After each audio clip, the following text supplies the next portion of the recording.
오늘은 골로새서 3장 들어가도록 하겠습니다. 골로새 3장 여러분 공과는 12과하고 13과 이렇게 두 과를 한번 오늘 보도록 하겠습니다. 12과 13과 준비되셨나요? 예. 그러면 오늘 12과 그 제목 한번 보실래요? 공과 제목 12과 보시면은 그리스도의 침례 이렇게 돼 있죠. 예, 우리가 지난 시간 골로새서 2장 속에서 진짜 가짜 종교, 가짜 믿음, 진짜 믿음 이렇게를 구분하면서 진짜 믿음에 대한 세 가지 표지를 얘기했어요. 그러니까 진짜 믿음의 사람들에게는 이 세 가지가 꼭 있다. 눈에 보이진 않지만 있다. 그거를 이야기했는데 첫째가 그리스도의 할례였었어요. 그 다음에 두 번째가 그리스도의 침례, 그리고 그리스도의 몸 이렇게 세 가지를 얘기했는데 순서대로 이제 골로새 3장에 오면서 그러면 이제 골로새 3장 내용은 이런 거죠. 그리스도의 믿는 진짜 믿음, 그리스도를 믿는 믿음 이게 이제 진짜 믿음인데 이것을 표현하는 세 가지 표지가 하나는 그리스도의 할례, 또 하나는 그리스도의 침례, 그 다음에 또 하나는 그리스도의 몸 이렇게 세 가지로 지난번에 골로새 2장에서 말씀을 드렸거든요. 그러면 이제 오늘 3장 이야기는 전체 내용은 뭐냐면 그럼 그리스도의 침례라든지 그리스도의 할례라든지 그리스도의 침례, 그리스도의 몸 이런 것들은 뭐 우리가 구약 시대의 할례처럼 이렇게 눈으로 볼 수 있는 흔적 이런 건 아니라 그랬죠. 다 마음에서 우리 심령 가운데 이루어지는 것들이라 보여지지 않는 거라 그랬어요. 그럼 이런 것들이 있는지 없는지 어떻게 할 건가? 저는 지난 시간까지는 제가 하나님만 아시고 각자는 알 거라고 얘기했어요. 각 개인이 자기 자신이 알고 하나님이 아시고. 그런데 이것이 이 세 가지 표징이 있는가 없는가를 그나마도 분별할 수 있는 어떤 그 기준 그런 것들이 있다라는 거죠. 그게 뭐냐면 이게 이제 지식이에요. 말하자면 그리스도를 믿는 믿음의 지식과 같은 거거든요. 우리가 이제 다 알고 심령 속에 있는 것들인데 이것이 삶에서 표현이 되어지면 남들도 저 사람은 진짜 믿음의 사람이야. 표현이 안 되면 나는 믿음의 사람이야라고 내가 여러분들한테 막 강조를 하고 자랑을 하고 선언을 하더라도 여러분들이 저를 인정해 주지 않을 거라는 거죠. 그리고 그 기준점이 뭐겠어요? 이런 하나님께서 우리 심령 속에 지식으로 또 마음의 흔적으로 주신 이것들이 삶으로 표출이 되느냐 안 되느냐, 삶에서 실현이 되느냐 안 되느냐. 그러니까 그리스도의 할례가 내가 사는 것이 아니고 저는 죽고 나의 주인은 주님이십니다. 이렇게 고백하는 것이 삶 속에서 표현이 되어져야 된다라는 거죠. 이해되시겠습니까? 예. 그다음에 그리스도의 침례 같은 것은 이제 내가 사는 것은 주님이 사는 거니까 주님 방법대로 살겠습니다. 그럼 이제까지 내가 살던 방법은 그거는 다 없어지는 거예요. 없어지고 주님이 원하시는, 주님이 가르쳐 주시는 주님의 방법대로 사는데 이렇게 살면 사람들이 나를 보고 저 사람은 그리스도의 사람이구나, 진짜 믿는 사람이구나 이렇게 알 수 있다라는 거예요. 그리스도의 몸도 마찬가지예요. 우리가 다 그리스도 안에서 하나된 그리스도의 몸입니다 이러고 아무리 외쳐보고 우리 몸입니다 이러고 이 안에서 서로 권투도 하고 복싱도 하고 축구도 하고 막 서로 싸움질을 하고 멱살잡이하고 이렇다면은 남들이 볼 땐 니네가 무슨 몸이야? 그거는 원수지 이렇게 얘기할 거 아니에요. 근데 우리 그리스도의 몸된 우리들이 그리스도의 몸된 그 모습을 실천해 가면서 산다면은 우리 바깥에 있는 사람들이, 세상 속에 있는 사람들이 우리를 보면서 저 사람들은 정말 그리스도인들의 공동체야 이렇게 보아서 알 수 있다라는 거죠. 무슨 얘기인지 이해되셨습니까? 그러니까 2장에서는 진짜 믿음의 사람들 속에는 이런 것들이 꼭 있는 거야. 있어야 돼요. 이게 있지 않으면 진짜 믿음의 사람들이 아니에요. 이거 말고 무슨 형식을 따른다든지 뭐 규례를 따른다든지 사람들이 만들어 놓은 그런 덫에 따라간다든지 이런 건 다 가짜 종교라는 거예요. 진짜 그리스도를 믿는 믿음의 종교는 이런 할례냐, 그리스도의 할례냐, 그리스도의 침례냐, 그리스도의 몸이냐, 이런 거에 대한 분명한 지식이 있고 우리 심령 속에 그런 흔적이 있어져야 된다라는 거죠. 여기까지 이해되셨죠? 오늘은 바로 아까 얘기해 드린 것처럼 이 흔적이 그냥 우리만 아는 것으로는 안 된다라는 거예요. 왜냐하면 이거는 가짜로도 충분히 얘기할 수 있어요. 지금 많은 가짜 이단들의 교주들도 다 이런 식으로 얘기하잖아요. 내가 뭐 어떻게 했다, 내가. 그런데 그걸 우리 다 많은 사람들은 모르고 쫓아가잖아요. 그러니까 얼마든지 속일 수도 있고 본인이 착각할 수도 있는 거예요. 이것이 삶 속에서 실현되어지지 않고 그야말로 행함으로 나타나지 않으면 이거는 그야말로 지식일 뿐이고 어쩌면 이것조차도 가짜일 수 있다라는 거죠. 이해되시겠습니까? 그 부분을 3장에서 얘기를 하는 거예요. 그래서 3장에서 이 세 가지를 다 다룹니다. 그리스도의 할례, 그리스도의 침례, 그리스도의 몸에 대해서 다 다루는데 내용이 방대해서 제가 오늘 지난번에 세 가를 싹 해버렸더니 저도 힘들었고 여러분도 힘들었을 거라고 생각합니다.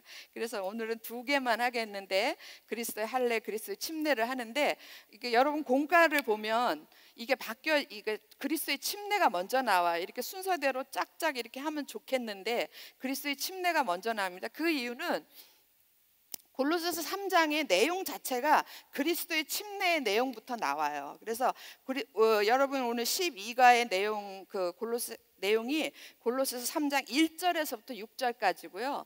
7절에서부터 14절까지가 할례에 대한 부분이 나오는 거예요. 그래서 성경에 맞춰서 이 공과도 제목을 이렇게 순서를 바꿨습니다. 그리고 이제 하다 보면 이제 다음번에 할 게 뭡니까? 그리스도의 몸이잖아요. 하다 보면 왜 골로새 저자가 바울이 이렇게 바꿔 썼을까를 우리가 이해할 수 있게 돼요. 왜 순서대로 할례부터 안 하고 할례하고 침례를 이렇게 바꿔서 얘기했을까? 그러니까는 골로새 2장은 이거에 대한 지식편이라면, 그리스도를 믿는 참 믿음의 지식편이라면 3장은 실천편과 같은 거예요. 이해하셨죠? 3장, 4장 이어서 다 실천편입니다. 자, 그러면 한번 들어가 보도록 하겠습니다. 오늘 12가 제목 보세요. 그래서 그리스도의 침례, 그리고 옆에 붙은 말씀이 뭡니까? 새로운 생활. 그리스도의 침례의 흔적이 있는 사람들은 삶이 새로워질 것이다, 그 얘기예요. 새로워지지 않으면 이건 그런 사람이 아니라는 얘기예요. 그럼 이 부분에 대해서 골로새 3장 1절에서부터 6절까지 우리가 한 목소리로 한번 읽어보고 시작하도록 하겠습니다. 준비되셨습니까? 그럼 1절부터 우리 한 목소리로 읽습니다. 시작. 그러므로 너희가 그리스도와 함께 다시 살리심을 받았으면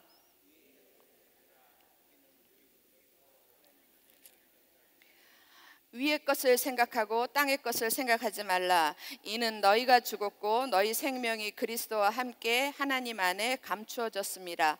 우리 생명이신 그리스도께서 나타나실 그때에 너희도 그와 함께 영광 중에 나타나리라. 그러므로 땅에 있는 지체를 죽이라. 곧 음란과 부정과 사욕과 악한 정욕과 탐심이니 탐심은 우상 숭배니라.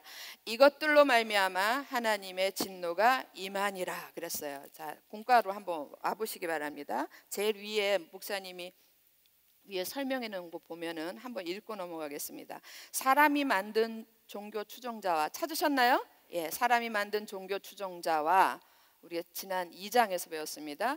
그리스도를 믿는 믿음의 사람들의 차이는 어디서 구별이 되냐면요, 그거는 거룩한 삶의 실제성이라 그랬어요. 뭔가 달라, 삶이 다르다. 그러니까 거룩한 삶의 실제성 이러면 말이 어렵고, 그냥 쉽게 얘기하면 뭔가 사는 게 다른 거예요. 세상 사람들하고 사는 게 다르다라는 거예요. 거기에 있지. 그 다름이 없다면, 거룩이라는 게 다르다라고 제가 많이 말씀드렸죠. 거룩이라는 건 다른 거예요. 뭔가가 다른 거예요. 지금 내가 지금까지 살아왔던 모습하고 예수 믿고 하나님을 믿고 난 다음에 삶이 다른 거, 그걸 거룩이라고 그래요. 그래서 그 다름이 없다면은 그거는 진짜 사람이 만든 종교를 따라가는 사람인가, 믿는 종교인인가, 아니면 진짜 믿음의 사람들인가, 별 차이가 없잖아요. 뭘로 차이를 내겠습니까? 오직 한 가지 차이를 구분하는 것은 삶에서 뭔가 다름이 나타나는가 안 나타나는가 이해되셨나요? 예, 그거는 우리가 다른 사람을 볼 때 판단할 수 있는 잣대도 되지만 자기 자신을 판단하는 잣대도 되는 거예요. 내가 정말 예수 믿기 전에 나를 보고 예수 믿은 후에 나를 보면서 내 삶 속에 하나도 달라진 게 없다면, 또 아직도 달라지지 않은 부분들이 있다면 그런 것들은 나는 정말 참 믿음의 사람인가 아닌가를 구분할 수 있는 거죠. 예, 그래서 거룩한 삶의 실제성에 있다. 그 다음에 맨 아랫줄로 와보세요. 아래 세 번째 줄에 보시면 죄에 대해 죽은 자, 하나님께 대해 산 자 찾으셨습니까? 예, 거기 한번 보겠습니다. 죄에 대해 죽은 자, 하나님께 대해 산 자. 이 말씀이 왜 나와요? 여러분, 그리스도의 지금 12가는 그리스도의 침례에 대해서 우리가 하는 겁니다. 그리스도의 침례라는 것은 그리스도와의 연합된 자야. 근데 그리스도와 연합된 자인데 어떤 것에 연합됐냐면 그리스도의 죽음과 연합이 되고 그리스도의 부활과 연합이 되었어요. 그래서 그리스도께서 죽으셨을 때 나도 같이 죽은 거예요. 그래서 우리가 실물로 시청각 교재로 사용하는 게 뭡니까? 침례식을 사용하잖아요. 침례 받을 때 물 밑에 들어갔을 때 그거는 나는 그리스도와 함께 죽었습니다 하는데, 나는 그리스도와 함께 죽었습니다 라고 들어가면서 실제로는 뭐에 대해서 죽냐면 죄에 대해서 죽는 거예요. 그래서 죄 가로 열고 세상은 죄의 본거지거든요. 세상에 대하여 죽고 그 다음에 부활, 예수께서 다시 살아나셨을 때 나도 같이 살아난 사람이다. 우리가 침례식을 상상을 하면 물속에 들어갔다가 다시 이렇게 올라오잖아요. 그때 나는 그리스도의 부활에 함께 연합되어 올라오는 거예요. 예전에 저는 이미 죽은 겁니다. 믿으십니까? 예, 저만 죽은 게 아니라 여러분 모두 다 죽으신 겁니다. 그리고 이제 내가 이렇게 다시 살아난 것은 내가 그리스도와 함께 연합되어 살아나는데, 그 부활의 의미는 그러면 그리스도와 함께 그리스도의 부활과 연합되어 살았다라는 것은 무슨 내용이냐면 하나님께 대하여 더 이상 죄악된 세상에서는 완전히 죽고 이제는 하나님께 대하여 살고 산 자가 되는 거예요. 이게 침례 이러면 이거를 잊어버리면 안 돼. 이게 가장 중요한 내용이라고요. 그러니까 그리스도의 침례라고 그랬을 때는 나는 주님과 함께 죽은 자야. 그리고 나는 주님과 함께 다시 산 자야. 괄호 열고 어떻게 생각하세요? 나는 이제 이 세상에 대해서는, 이 세상 모든 죄악된 이 세상에 대해서 나는 더 이상 미련도 없고 아무 의미도 없어. 죽었어. 그리고 이제 그럼 내가 죽지 않고 살아있잖아요. 지금 내가 살아있는 것은 누구에 대해서 살아있는 거예요?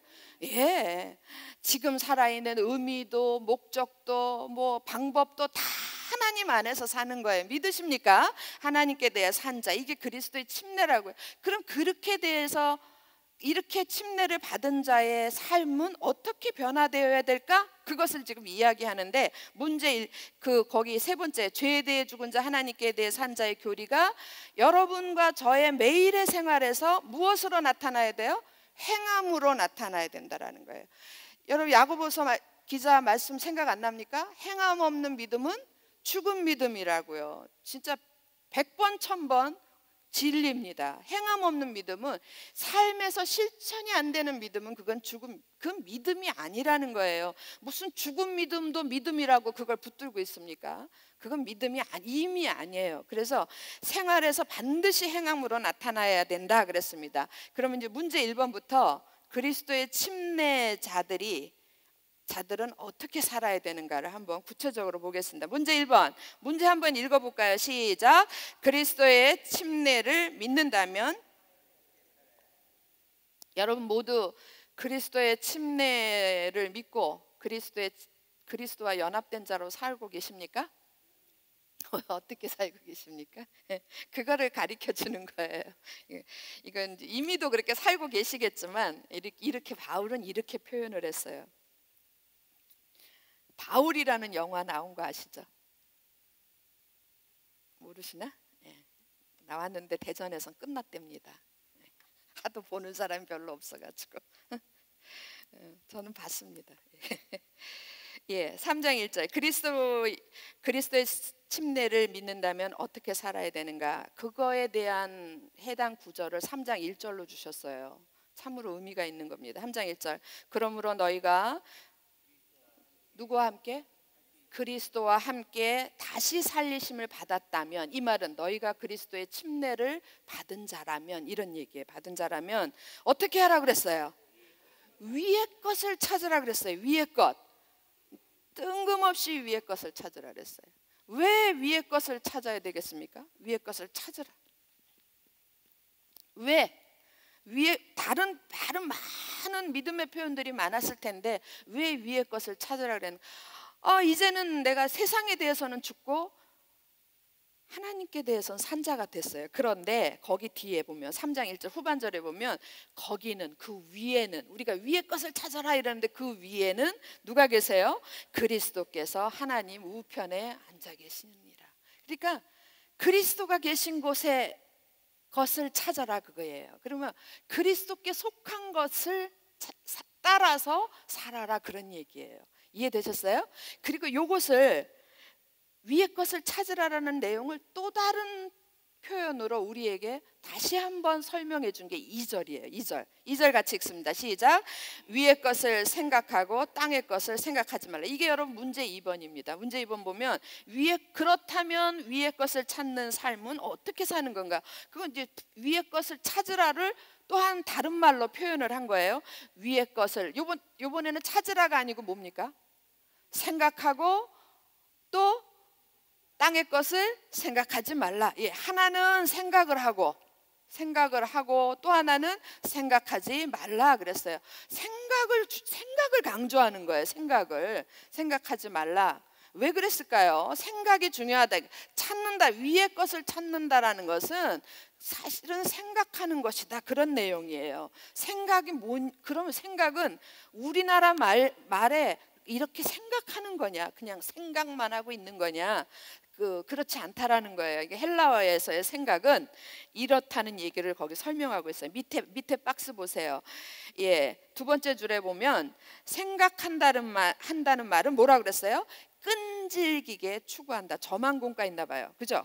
예, 생각한다는 말은 못 찾으셨나요? 찾으셨죠? 거기 줄 읽어보세요. 생각한다라는 말을 어떻게 한다고요?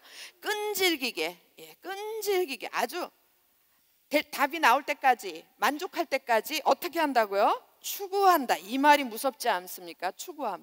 추구한다라는 건 의도를 가지고 적극적으로 그냥 그 일이 이루어질 때까지 하는 걸 추구라고 그래요. 자, 우리는 땅의 것을 생각하지 말고 위의 것을 생각하고 땅의 것을 생각하지 말라 그러면 생각만, 저 나라는 어떤 나라일까 이러고 생각만 하고, 예? 이 땅에 있는 것들을 생각하지 말아야지, 그리고 그냥 그 정도로 끝나는 그런 생각이 아니고 진짜로 그거를 삶 속에서 이루어질 때까지 실천에 옮기면서 끝까지 갈 때까지 가보는 게, 이게 생각이라는 얘기죠.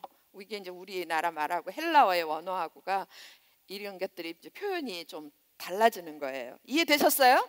자, 그렇다면 그 생각이란 단어를 끈질기게 추구한다라는 그런 의미로 가지고 3장 2절을 다시 한번 읽어보겠습니다. 3장 2절 시작.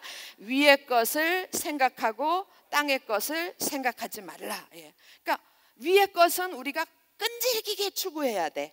그런데 땅의 것은 끈질기게 잘라내야 돼.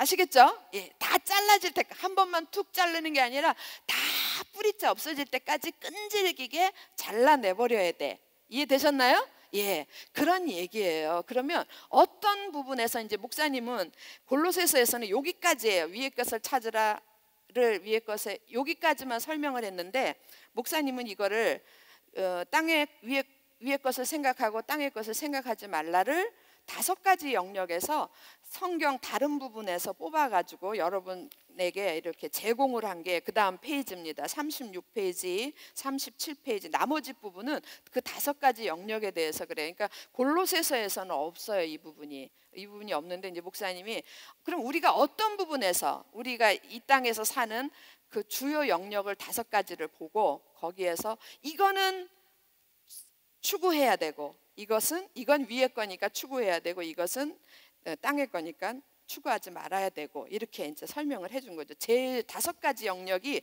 그래서 나와. 여러분 페이지 37페이지 한번 보세요. 37페이지 공과 보세요. 그럼 거기 5가지 영역이라고 나오죠. 예, 집에 가서 천천히 읽어보시고 5가지를 제가 여기다가 간단하게 한번 쓰고 갈 길이 머니까 가겠습니다. 제일 먼저는 하나님이냐 재물이냐의 문제예요. 그래서 여러분 그 마태복음 거기 보면 참고 성경이 마태복음에 나와 있잖아요. 마태복음 보시면 하나님과 재물을 어떻게 한다고요? 겸하여 섬기지 못한다 그랬어요. 그죠? 예, 2가지가 있습니다. 우리 속에 하나님이냐 재물이냐의 싸움이 수시로 있습니다. 저는 오늘도 잠깐 그런 걸 경험하고 왔는데, 아유, 그리고 하나님이 그러시는 것 같았어요. 네가 인간이냐? 네가 내 자녀냐? 이렇게 뭐라고 그러시는 것 같아가지고 회개했습니다. 회개하고 끊임없이 이런 부분들이 우리가 갈등이 있다고요. 하나님이냐 재물이냐, 두 주인을 겸하여 섬길 수 없다 그랬어요. 자, 어떤 부분은 어떤 게 땅의 것입니까? 재물이죠. 이거는 우리가 우리 생각에서 끊어버려야 돼요. 그죠? 예, 아주 우리 완전히 이거에서 자유함을 얻을 때까지 계속해서 잘라내야 될 부분이고, 그러면 하나님께 대해서 우리가 열어놔야 되겠죠. 그죠? 예, 하나님이 우리에게 주시는 대로 하나님께 필요한 거라면 우리가 최선을 다해서 쓸 수 있는, 그러니까 목적이 하나님께 있는가 없는가의 이 차이가 이렇게 중요해요. 예, 돈을 어떻게 써야 되나, 물질을 어떻게 써야 되나, 뭐 이런 건 뭐 여러분 참고로 살려면 뉴스를 많이 보시면 참고 자료가 많습니다. 그다음에 두 번째 그 36페이지 2번에 오면 빌립보서의 예를 들어 가지고 이렇게 거기 빌립보서 그 20절인가요? 20절인가 21절에 보시면 내가 온전히 담대하여 살든지 죽든지 내 몸에서 그리스도가 존귀되게 하려 함이라. 그러니까 이 얘기는 나의 영광인가, 그러니까 내가 인정을 받고 내가 영광을 받을 것인가, 아니면 하나님 그리스도의 영광인가. 예, 이렇게 그것의 차이죠. 하나는 생각해야 되고 끈질기게 추구해야 되고, 하나는 반드시 잘라내버려야 돼요. 그래서 이것도 끊임없이 우리 삶 속에서 이게 갈등을 일으키는 겁니다. 주님의 영광 쉽지 않아요. 정말 어떻게 해서 그렇게 훌륭한 일을 하셨습니까? 쉽게 안 나오죠. 내가 다 노력해서 그렇게 된 거야. 내가 열심히 한 탓이야. 이렇게 좀 말은 그렇게 안 하더라도 속에 우리가 다 있잖아요. 그래서 그리스도의 영광을 위해서 할 것인가, 자신의 인정, 자신의 영광을 위해서 할 것인가, 이런 부분들이고요. 그 다음에 세 번째는 빌립보서 3장 7절에서 14절 말씀을 빌으면서, 저희 여러분들 이거 굉장히 은혜되는 말씀이잖아요. 사도 바울이 그리스도를 발견하기 위해서 자기가 가지고 있는 모든 것들을 다 뭘로 여겼습니까? 그래요. 배설물처럼. 오히려 이렇게 다 저건 나한테 해가 되는 것들이야. 다 해로 여겼다 그랬어요. 그러니까 세상에서 유익하던 것들, 세상에서 자기에게 유익을 주는 것들, 사도 바울은 어마어마하게 많았어요. 아마 외모만 좀 빠지고 나머지는 다 가진 것 같아. 뭐 가문, 뭐 학벌, 뭐 이렇게 뭐 총명함, 지식, 뭐 어마어마, 그다음에 뭐 신앙, 뭐 이런 여러 가지에서 다 갖춘 사람이었어요. 근데 그게 다 자기를 유익하게 했던 것들인데, 이걸 다 이것 때문에 내가 해를 받아, 이 정도예요. 이게 나를 망치는 거야.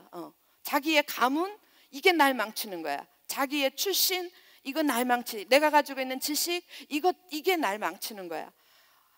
그러면 그 모든 것보다 이걸 다 잃어버리더라도 나는 누구 안에서, 그리스도 안에서 내가 발견만 되면 돼. 그리스도 안에서 내가, 주님이 나를 알아주기만 하면 돼. 이런 얘기 아니겠어요? 이 정도로 정말 세상 자랑의 세상 것, 세상에서의 유익하던 것, 그것들을 다 버릴 수 있고 오직 그리스도를 얻을 수 있는가?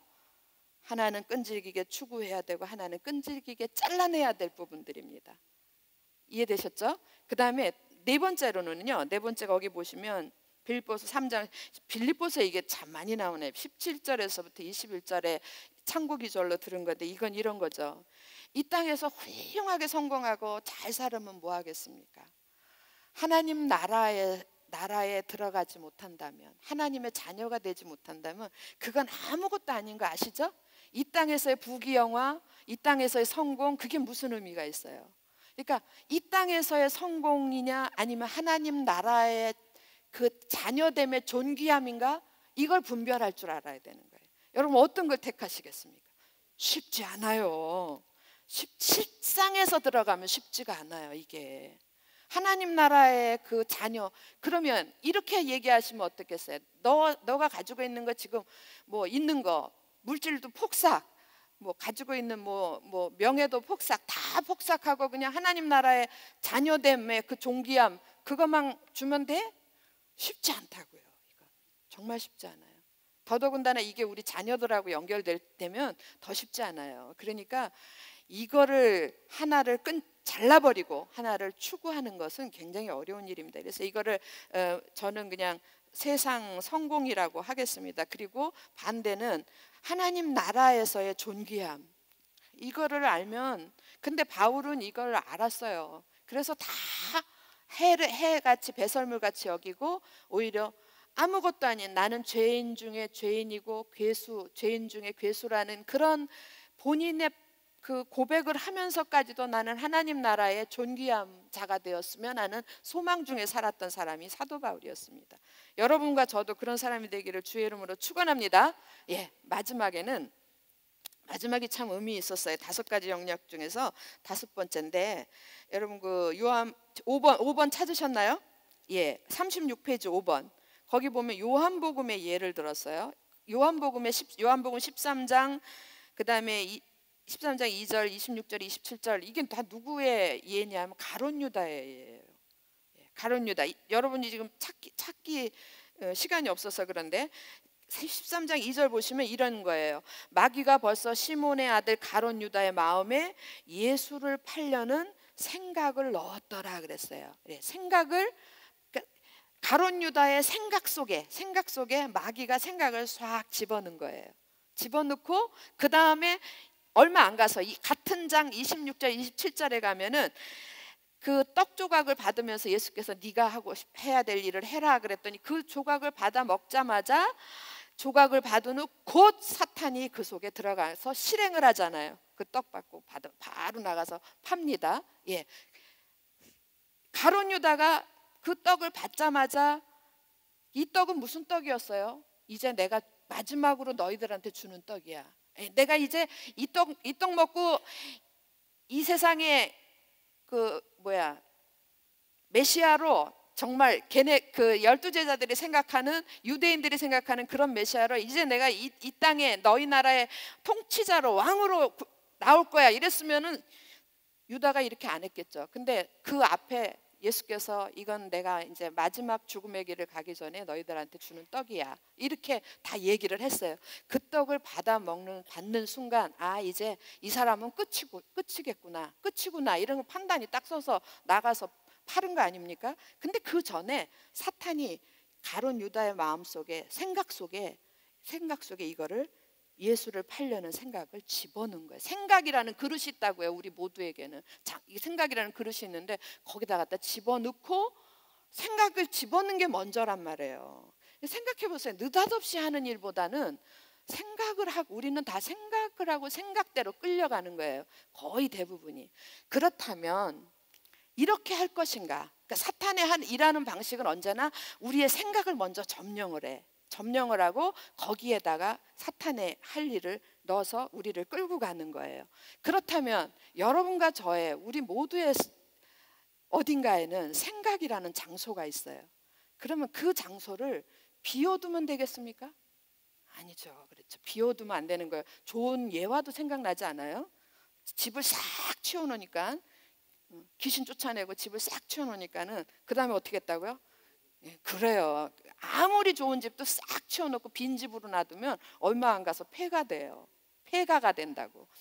그것처럼 우리의 생각의 자리에도 우리가 아무런 생각, 이 세상 생각, 그냥 아무런 생각을 안 하고 있으면 자동적으로, 믿으셔야 됩니다, 자동적으로 무슨 생각이 들어오겠습니까? 좋은 생각이 들어오겠습니까? 나쁜 생각이? 아니, 그렇게 얘기하면 좀 이상하다. 사단의 생각이 들어오겠습니까? 세상적 생각이 들어오겠습니까? 하나님 나라의 생각이 들어오겠습니까?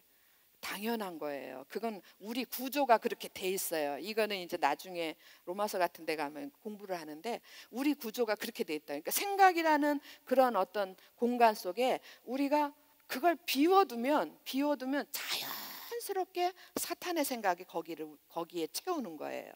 채우면 그 다음에는 탁 무슨 꺼리만 있으면 그냥 넘어가는 거죠. 그러니까 이 생각의 그 장소를 비워두면 안 된다라는 거예요. 뭘로 채워야 되겠습니까? 그렇죠. 그게 정답이죠. 그러니까 우리들의 그 생각을 항상 무엇으로 채워? 이게 생각하고 생각하지 말라잖아요. 그러니까 이 생각의 자리를 항상 하나님 말씀으로, 내 생각으로, 자기 생각도 사탄의 지배 아래 있는 거라고요. 자기 뜻대로 하는 생각. 그러니까 내 생각으로 채울 것인가, 아니면 하나님 말씀으로 채울 것인가, 이것에 대해서 하나는 생각하고 하나는 생각하지 말라예요. 그래서 여러분, 말씀은 만나를 생각해 보세요. 만나까지 생각 안 해도 돼. 오늘 제가 진짜 내일은 많이 바쁘니까 오늘 한 5끼쯤 먹어두자. 이거 가능합니까? 이번 달에는, 이번 주간 바쁘니까 오늘 한 10끼쯤 먹고 배가 터지도록 먹고 그걸 저장을 해가지고 일주일 살아보자. 이게 가능해요?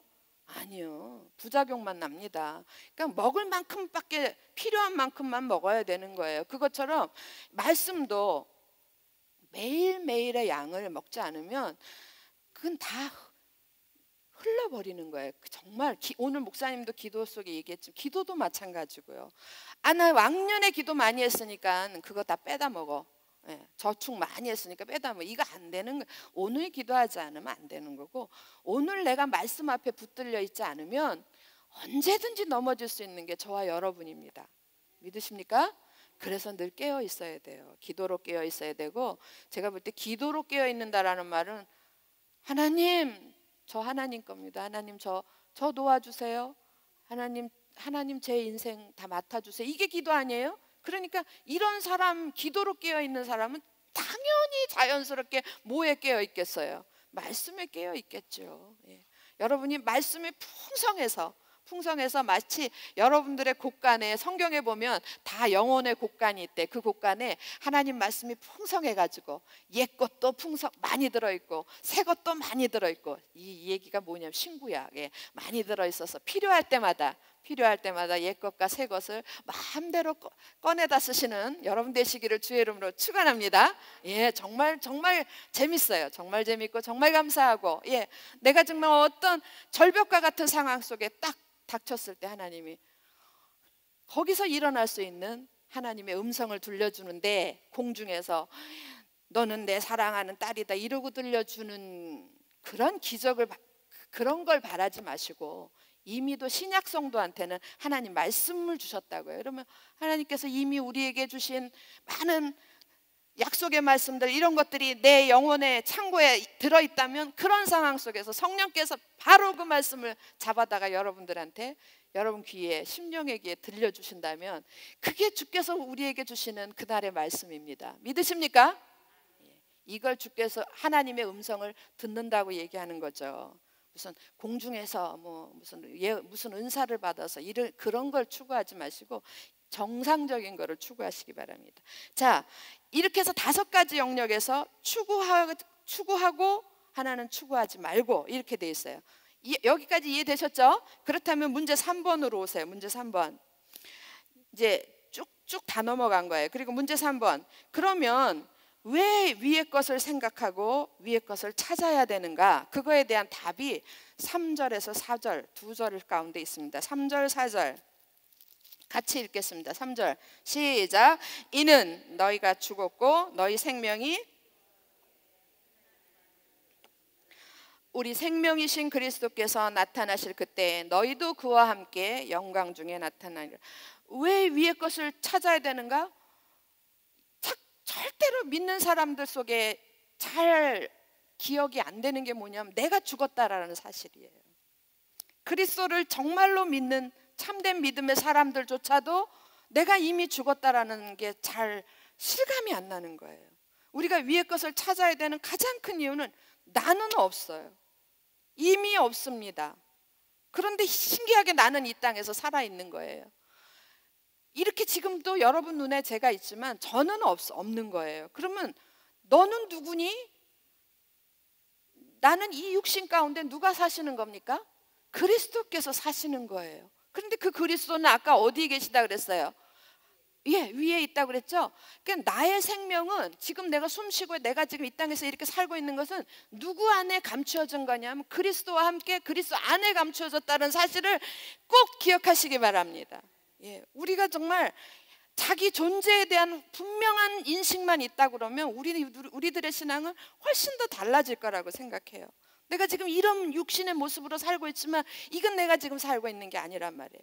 내가 그리스도와 함께 내 생명이 그리스도 안에 다 이미도 흡수되어서, 왜냐하면 나는 죽은 자기 때문에 이미도 그리스도 안에 있고 그 그리스도께서는 그러면 이게 끝인가? 이게 그럼 언제까지가? 나중에 그거 설명해 주잖아요. 4절 우리 생명이신 그리스도께서 나의 생명이신 그리스도께서 나타나실 그때 언제 나타나십니까? 그렇죠. 어느 날 영광 중에 오늘 구름 타고 오신다고. 그날에 재림의 날에 나타나실 그때에 우리도 그 속에 다 있는 거예요. 할렐루야. 믿으십니까? 이미 육신의 몸을 벗은 자도 그 안에 있고 육신의 몸을 아직 벗지 못한 자도 그 안에 있고, 믿으십니까? 그래서 다 그리스도 안에서 나타나실 것이기 때문에 우리가 더 이상 내가 땅의 것을 추구하고 살면 곧 그것은 누가 땅의 것을 추구하고 사는 거냐 하고 똑같냐면 그리스도께서 땅의 것을 추구하고 사는 거하고 똑같다니까요. 그러니까 그건 말이 안 되잖아요. 그러니까 우리가 더 이상 땅의 것을 생각하고 추구하고 살 아무런 이유도 없고 그렇게 하면 안 된다라는 걸 이야기하는 거예요. 이해되셨죠? 예. 그래서 목사님 뭐라 그러셨냐면 우리는 이미 세상에 대해서 죽은 사람이다. 예, 그렇게 얘기해요. 마지막 문제 4번. 그러면 위의 것을 구하는 사람은 땅의 것에 대해서는 어떻게 살아야 되는가, 이걸 확실하게 딱 다시 한번 사도 바울이 이야기를 해줍니다. 사도 바울이 5절 6절에 있습니다. 5절 6절 같이 한번 읽어볼까요? 시작. 그러므로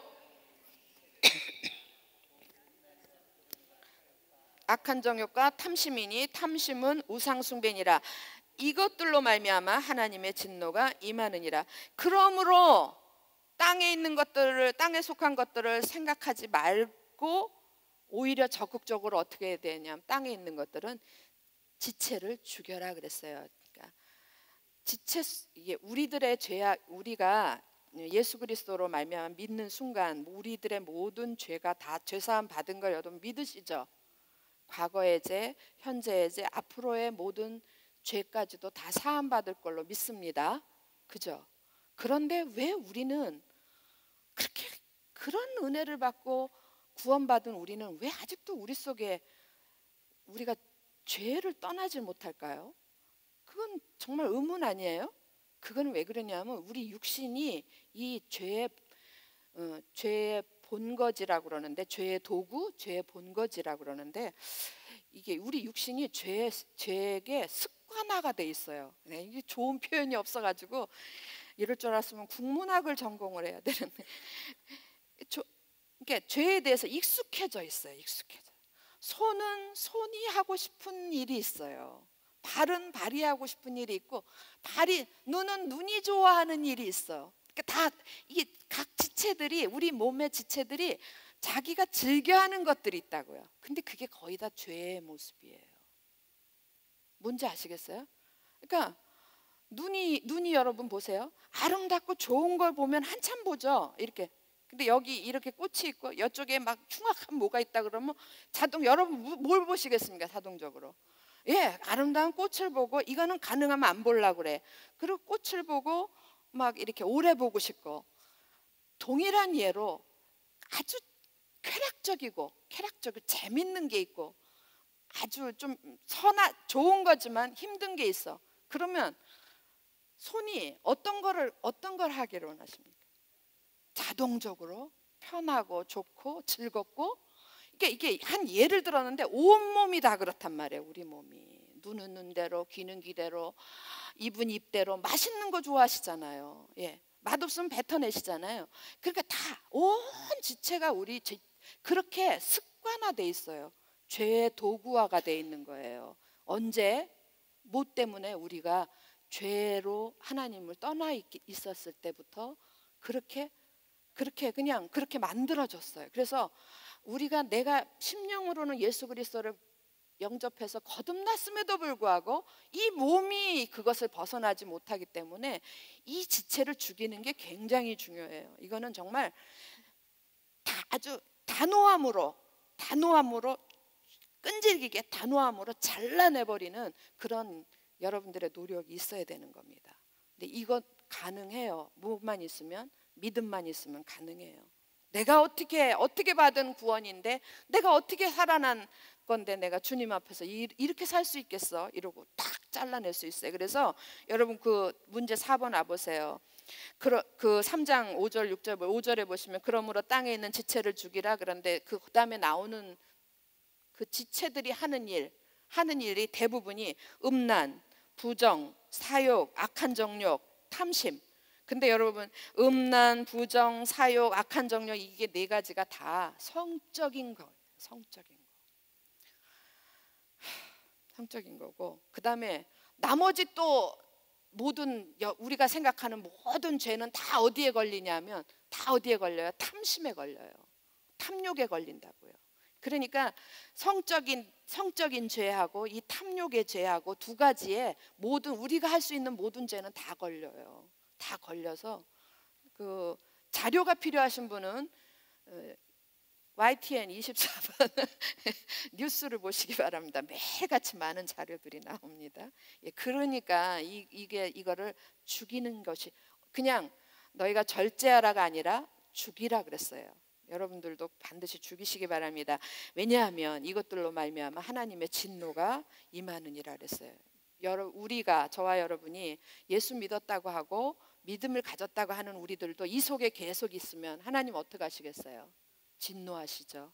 그거는 벗어갈 수 없어요. 알면서도 짓는 죄, 이건 아주 무서운 겁니다.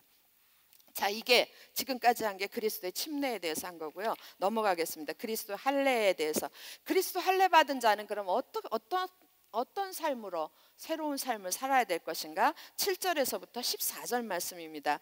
자, 7절 말씀만 제가 보겠습니다. 너희도 7절 찾으셨나요? 예, 너희도 전에 그 가운데 살 때는, 그 땅에 속해 살 때는 그 가운데서 행하였으나 이제는 너희가 죽었잖아요. 너희가 죽고 그리스도가 사는 너희들은 이 모든 것을 벗어버리라 그랬어요. 그래서 여기서부터가 이제 그리스도 할례입니다. 그리스도 할례라는 것은 나는 없고 누구만 남아 있는 겁니까? 그리스도가 남아 있는, 그리스도가 주인인 삶을 사는 거죠. 자, 제일 위에 그 첫 번째 단락 설명해 놓은 거 거기 세 줄만 보고 넘어가도록 하겠습니다. 그리스도의 할례는 찾으셨나요? 예, 그리스도의 할례는 내가 내 인생의 주인이 아니라 그리스도께서 내 인생의 주인이 된 사람으로 사는 것을 뜻한다. 다시 한번 설명드렸고요. 그렇다면 그리스도의 할례 받은 자들은 내가 주인이었던 과거의 나 옛사람은 벗어버려야죠. 벗어버리고 그리스도가 새 주인이신 새 사람을 옷 입은 사람들이다. 저 좀 보실까요? 우리가 심령으로는 이미 주인이 바뀌었어. 나는 없어지고 나는 죽었고 그리스도가 나의 삶의 주인이야. 그런데 아직 껍데기가, 그거를 옷으로 비유한 거예요. 예, 나의 모든 삶의 모습은 아직도 옛사람의 모습을 갖추고 있는 거야. 나 속은 변했는데 옛사람의 모습을 갖추고 있는, 주인은 바뀌었는데 모습이 안 바뀐 거죠. 그러니까 옛사람의 모습을 그대로 갖고 있는 거예요. 그래서 옛사람과 그 행위를 벗어버리고, 벗어버리고 새 사람으로 옷 입으라. 그러니까 뭔가 다른 사람들, 옷은 뭡니까? 다른 사람들한테 보이는 거죠, 그죠? 예, 다른 사람들이 보고 판단할 수 있게 생활이 바뀌어야 된다. 그런 얘기예요. 그런 얘기가 이 지금 설명드린 얘기입니다. 그런데 여러분이 이제 공과 10장가 이렇게 딱 펴보면 골로새서에는 없는데 3장에는 없는데 거기 목사님이 두 개로 설명을 해놨어요. 크게 왼쪽에 그러니까 페이지 38쪽에 보면 개인적 할례 이렇게 있죠. 찾으셨나요? 개인적 할례. 그리고 뭐라고 썼습니까? 예, 주인이 바뀐 거예요. 주인이 바뀌고 그 오른쪽에 오시면 무슨 할례가 또 하나 있어요? 공동체적 할례. 예, 공동체적 할례. 공동체적 할례. 그리고 이거는 뭐가 바뀐 겁니까? 국적이 바뀌었다 그랬어요.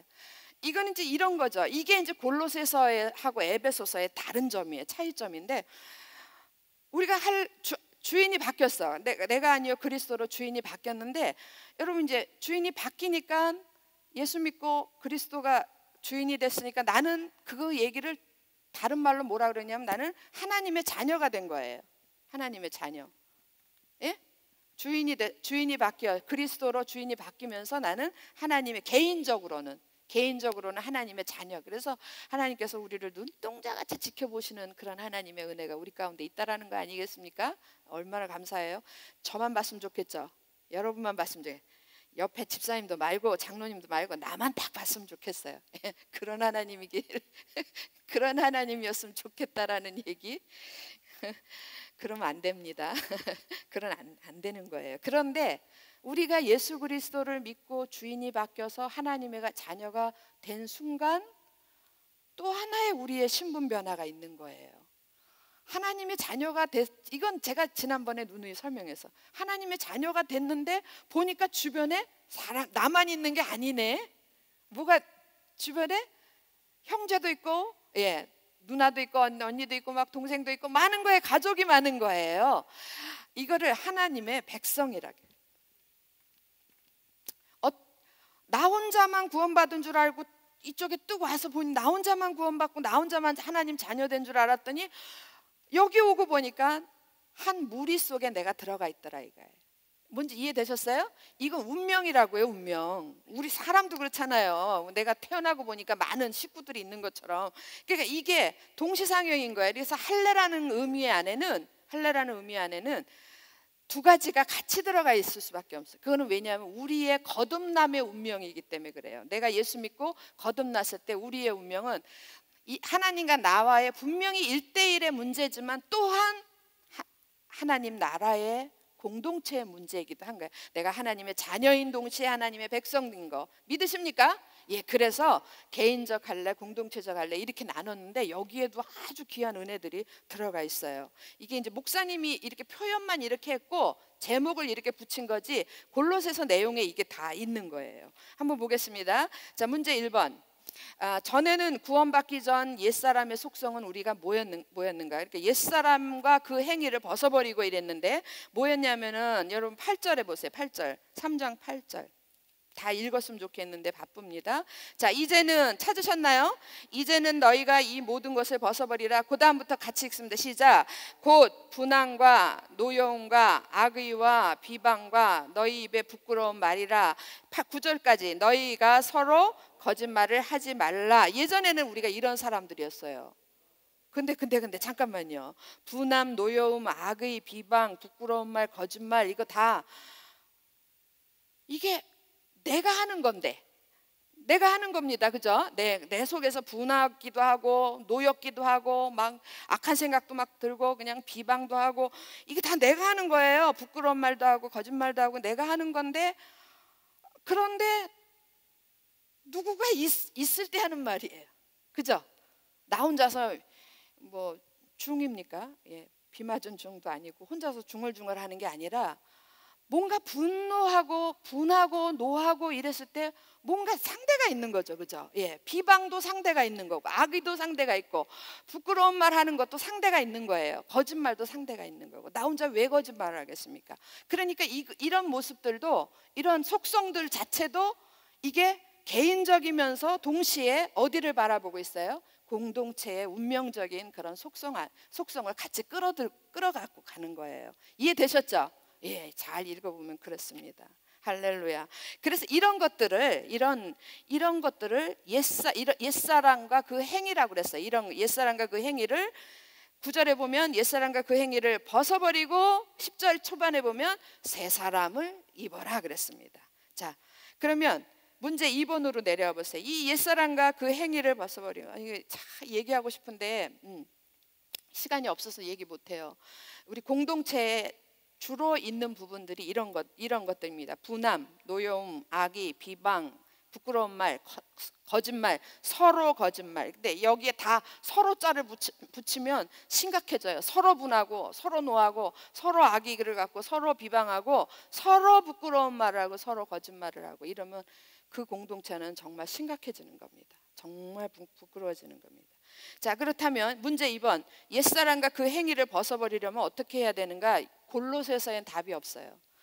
그 답을 갈라디아서 2장 20절에서 찾습니다. 딱 한 가지밖에 없어요. 갈라디아서 2장 20절, 내가 그리스도와 함께 십자가에 못 박혔나니 그런즉 이제는 내가 산 것이 아니오 오직 내 안에 그리스도께서 사신 것이라.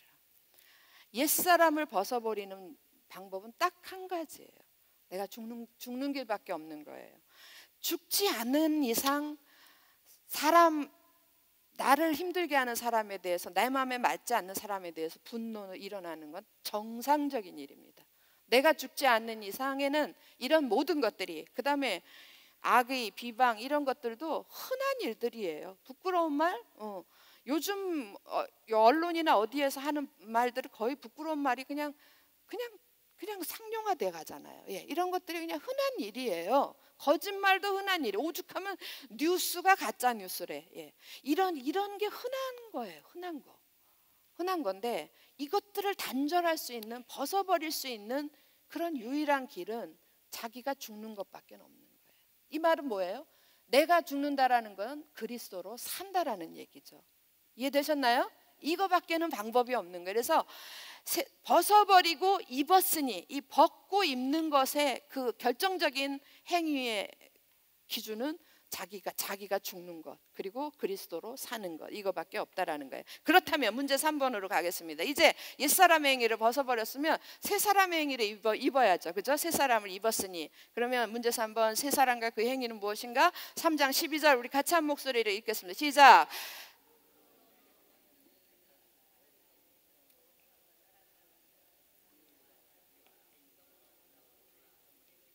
네, 제가 여러분들한테 읽으세요 할 때는 제가 물 먹는 시간이라고 그랬죠.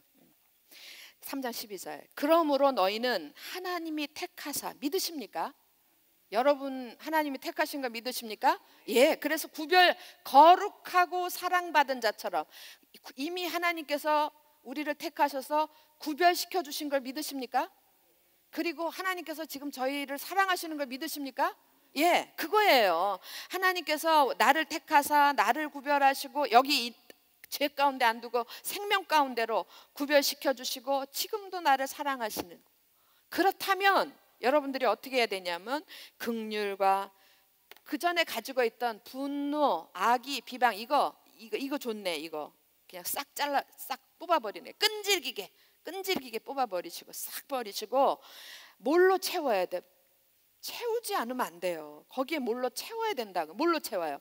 긍휼, 자비, 겸손, 온유, 오래 참음. 우리 내면을, 우리의 마음을 그 전에 가지고 있던 분노, 악의, 비방, 이런 부끄러운 거, 거짓말 이거는 다 뽑아버리고,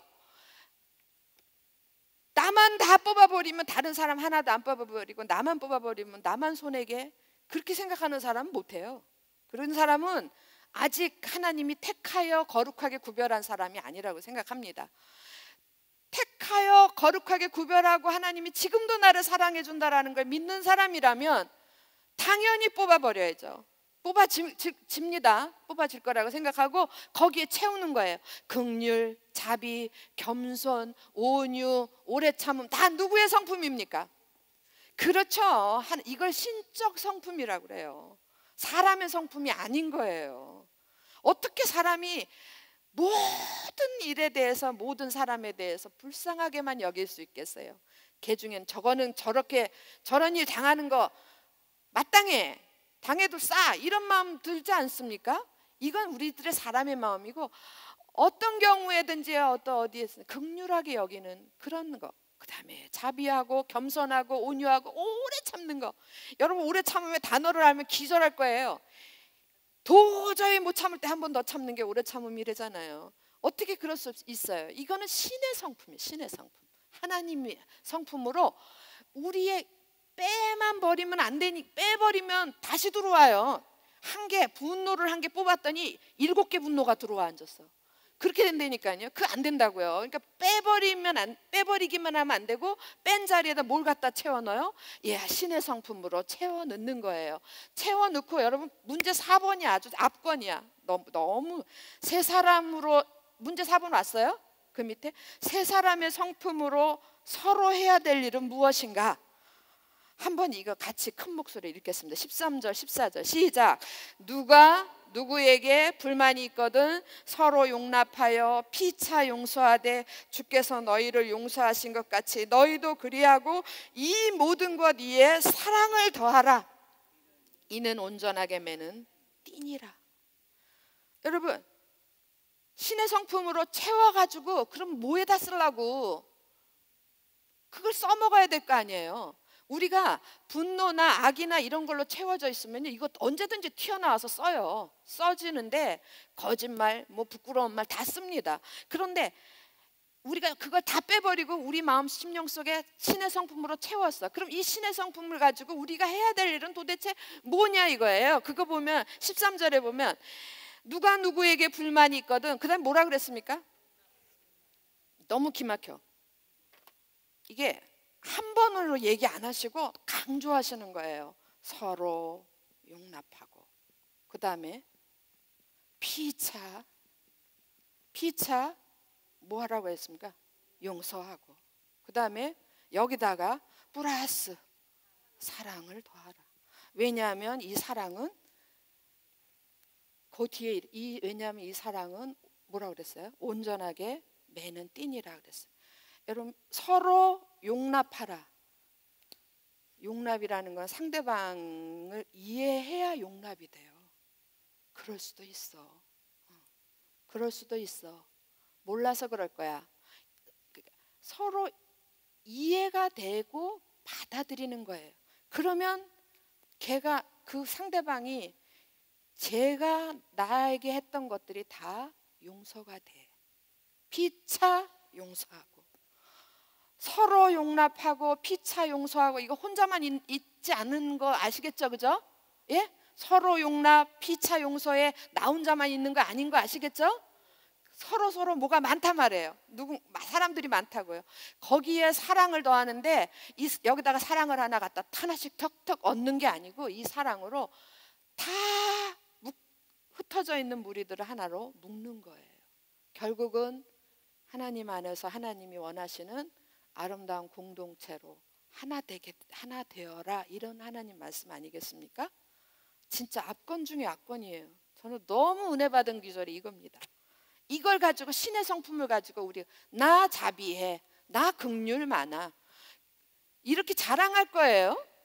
이게 자랑이 어디서 나타나겠어요? 여러분, 정말 용서 못할 사람을 이해 못할 사람을 용납하는 거, 이해하는 거, 이게 긍휼이고, 예, 자비고. 그 다음에 용납에, 여러분, 야, 네가 어떻게 나한테 이래?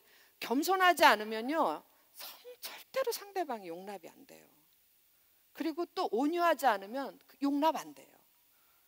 이런 모든 성품들이 다 같이 협력을 하는 거야. 그래서 서로 용납도 되고 피차 용서도 되고, 거기에다가 그냥 마지막 그냥 활용점정을 찍는 거죠. 주께서 누구 사랑입니까? 주님이 나를 사랑하셨던 그 사랑으로 그것으로 묶어버리는 거예요. 내가 이렇게 하는 거는 정말 요만한 억울함이나 요만한 조금이라도 좀 찝찝한 게 있으면 내가 이렇게 할 수 있는 건 내가 하는 게 아니라 주님이 나를 사랑하신 그 사랑을 갚는 거야. 이렇게라도 해서 우리가 하나로 둥둥 묶으면 누가 제일 기뻐하시겠습니까? 하나님 기뻐하시고, 그것이 우리를 향하신 하나님의 뜻이에요. 너희를 향하신 하나님의 뜻이니라. 예? 예? 그러니까요, 뜬금없이 이걸 하려니까 어렵지만 이게 갖춰져야 돼요. 이게 돼 있지 않으면, 이게 왜 어렵냐 하면 우리 속에 이게 안 돼 있기 때문에. 주님이 나의 주인이 되지 않고 아는 사람 절대 안 되죠. 그리고 내가 사는 게 주님으로 살지 않으면 절대 안 되죠. 그리고 나의 삶의 목표가, 내 삶의 현장이 그리스도의 몸이라는 것이 인식이 안 되면, 성도를 바라볼 때 나의 몸이야, 우린 하나야, 이런 생각이 없다면 이건 안 되는 거예요. 그래서 여러분, 이게 없으면은, 그러니까 이런 거죠. 첫 번째 계단이 없으면 두 번째 계단도 없는 거하고 똑같아요. 그러니까 이걸 세 개를 믿음의 표지라고 그러는 거예요. 진짜 믿음의 표지. 이게 없는 사람들은요, 아무리 흉내 낼래도 안 된다니까요. 어쩌다가 한 번은 살짝은 할 수 있어. 그런데 결정적인 데서는 다 튀어나와. 자기의 생각, 자기의 영광 다 튀어나와서 하나를 여기에서 걸리잖아요. 걸리면 분노하고, 이거를 추구하기 위해서 막 악한 생각을 비방하고 악의를 가지고 뭘 하고, 뭔지 다 답이 나오시죠? 결과적으로 우리가 이거를 갖는 거예요. 근데 여러분, 어려운 거 아니에요. 진정으로 내가 예수 그리스도의 그 은혜, 내가 죄인이었던 것과 내가 하나님 없이 산 거에 대한 철저한 회개와, 내가 정말 이분만이 나의 구세주다라고 예수 그리스도를 믿음의 주로 영접했다 그러면, 우리가 굳이 글을 써가면서 굳이 이렇게 추운 날 앉아서 공부를 하지 않아도 성령께서 우리에게 그걸 다 깨닫게 해주시는 줄 믿습니다. 그런데 그런 것들이 사전의 작업이 자기가 진정으로 하나님 없이 산 것이 그게 죄같이 느껴지지 않는 거예요. 하나님 모르고 산 게 왜 죄야? 그걸 모르는 거예요. 그러니까 하나님이 자기를 만드신 분이라는 것을 모르는 거지. 그걸 받아들이지 못하는 거예요. 그러니까 아주 첫 번째 계단이 없으면 두 번째 계단이 없고, 그 다음에 없는 거예요. 베드로전서인가 거기 가보면 이렇게 믿음의 계단, 이렇게 계단이 있어요. 8가지 계단이 있어요. 너희 믿음의 뭐 덕의 지식의 절제를, 이런 식을 생각나시죠? 그러니까 이게 믿음의 덕의 지식을 이는데, 이것이 정말 순서적으로 있어져야 되는 것들이에요. 그런 거 없이, 믿음이 없이. 근데 이 모든 위에 맨 위가 사랑이야. 이거는 베드로가 다른 각도에서 다른 베드로의 표현대로 쓴 거예요. 맨 위가 사랑이, 그 위에 사랑. 근데 이 사랑을 한다고 그런 사람이, 이 첫 번째 계단이 믿음이 온전치가 않아. 믿음이 아니야. 그게 온전한 믿음이 아니야. 그러면요, 여러분, 그 위에 건 다 가짜예요. 다 가짜라고요. 무슨 말인지 아시겠습니까? 우리가 왜 이런 것들을, 지식을 알고 깨닫고 우리가 변해야 되는가 아시겠죠? 예, 그거예요. 그러고 하면 어렵지 않더라고요. 근데 좀 마음이 쓰리기는 하더라고. 처음에는 좀 쓰리긴 한데, 자꾸 하면 이제 쓰리면서도 이게 무슨 쓰릴 일이야? 이게 무슨 쓰릴 일이야? 내가 감사해야 되지. 이렇게 되는 거죠. 그렇게 되는 거.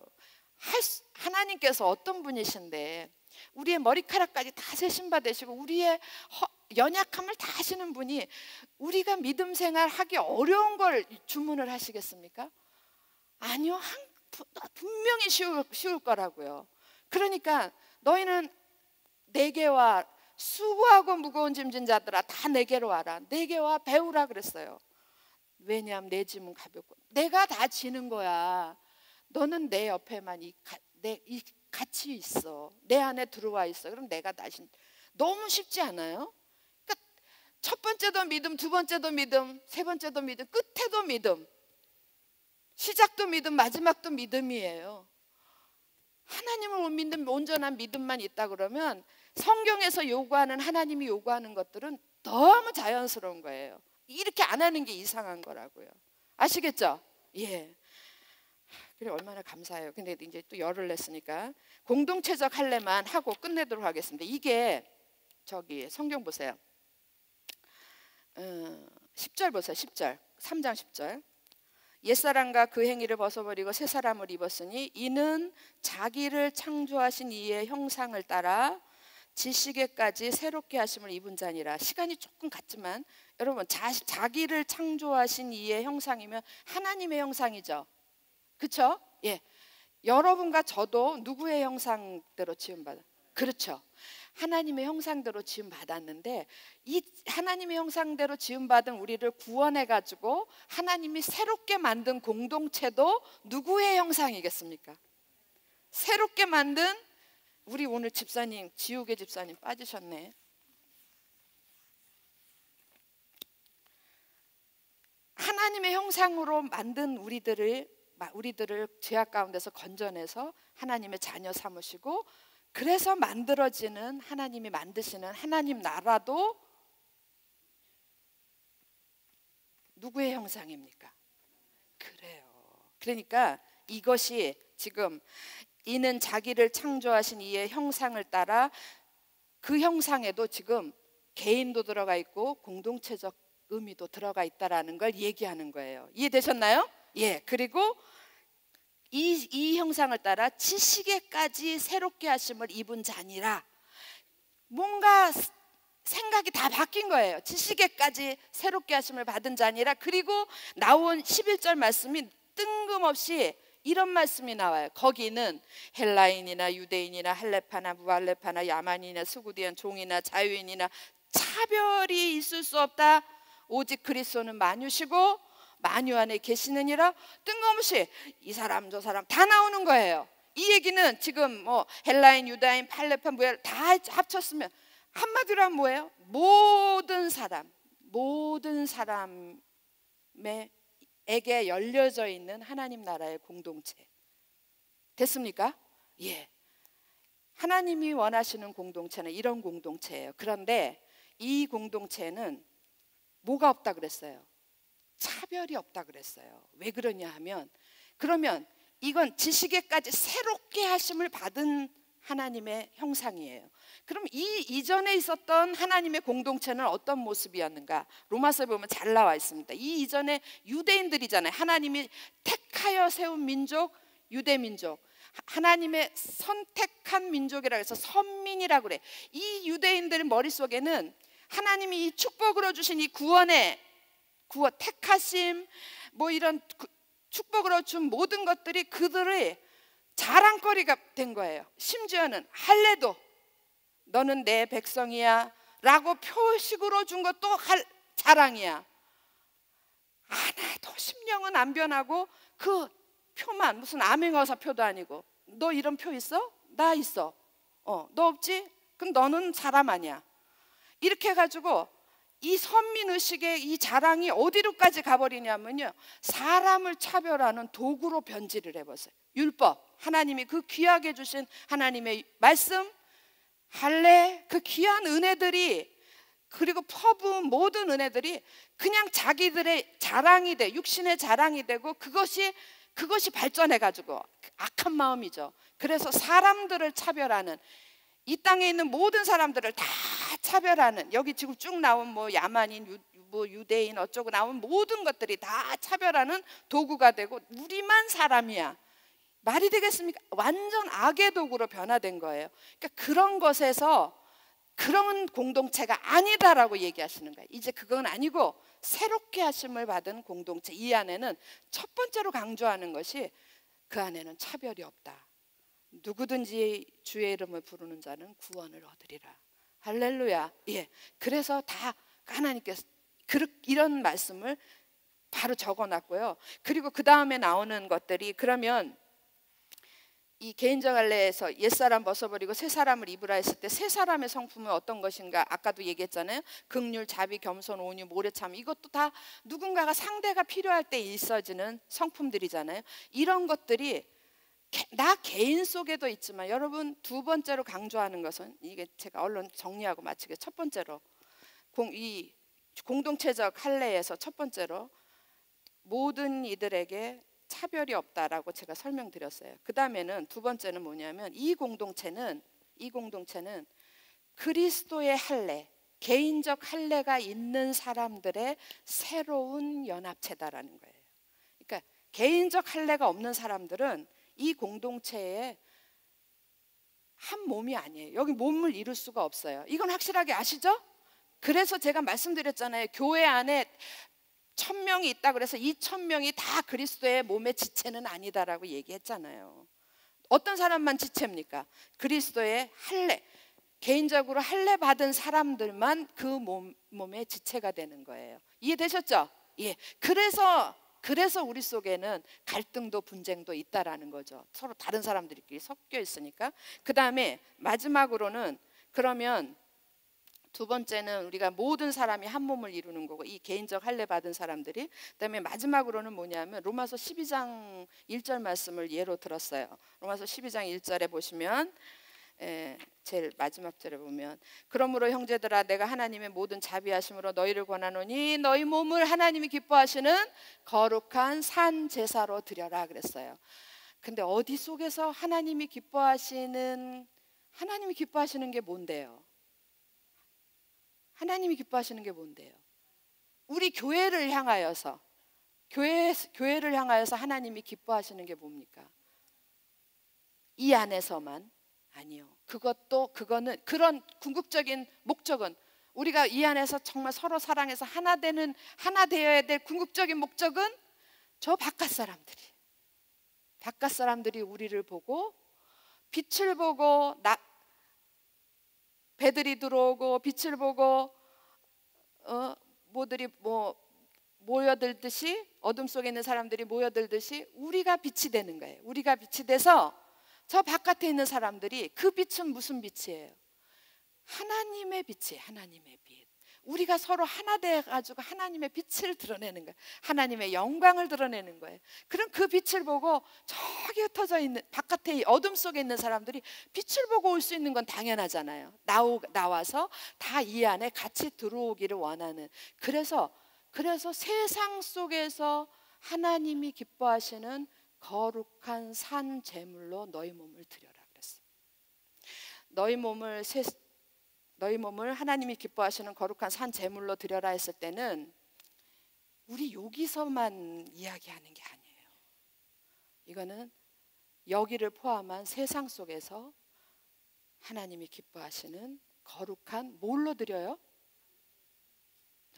여러분 끔찍하지 않습니까? 섬뜩해요. 산 제물로 드리라 그랬어요. 그 뭡니까? 산 제물이 되라는 의미는 완전히 헌신하라는 얘기예요. 번제처럼 완전히 헌신하라는 얘기예요. 다 헌신 못하시는 분들, 완전히 헌신 못하고 자기 인생을 다 헌신 못하시는 분들의 믿음도 조금 생각해 봐야 됩니다. 이 신앙의 이론적인 거를 볼 때 당연히 그리스도의 할례, 그리스도의 침례, 그리스도의 몸, 이 흔적을 가진 사람들은 거룩한 산 제물로 드릴 수 있어요. 그렇게 살 수 있다라는 거예요. 어느 속에. 그래서 너희는 세상의 빛이요, 목회자는 세상의 빛이요 이렇게 안 했어요. 너희는, 우리 모두를 가리켜서 너희는 세상의 빛이요, 너희는 세상의 소금이요. 세상의 빛도 소금도 세상에 유익을 주는 거예요.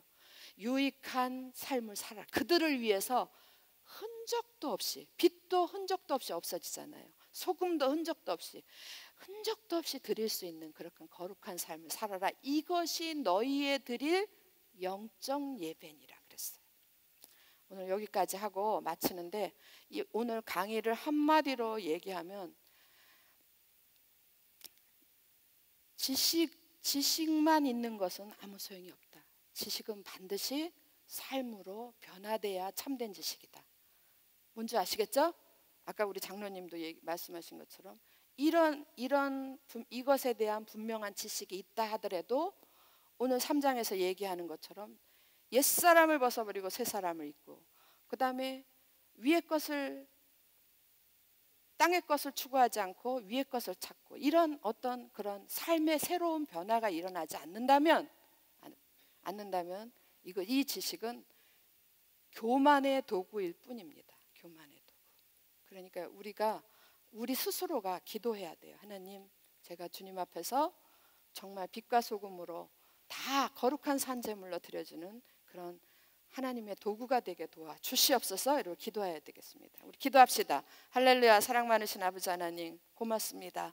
우리에게 이렇게 새로운 어둠의 삶이 아닌 빛의 삶을 살 수 있도록 기회를 주시고, 또 옛적의 삶이 아닌 새 사람의 삶을 기회를 주신 모든 그 은혜를 인하여 감사를 드립니다. 아버지 하나님, 이제 변화되게 하여 주시옵소서. 우리가 아버지 지식에만 머무는 그런 지식의 사람이 아니라 정말 삶에서 실천되어서 다른 사람들이 내 삶을 보고 그것이 빛인 줄 알고 찾아올 수 있는 그런 삶으로 거룩한 산제물로 드려질 수 있도록 우리 모두를 축복하여 주시옵소서. 주께 의탁드리오며 고마우신 우리 주 예수 그리스도의 이름으로 기도합니다. 아멘.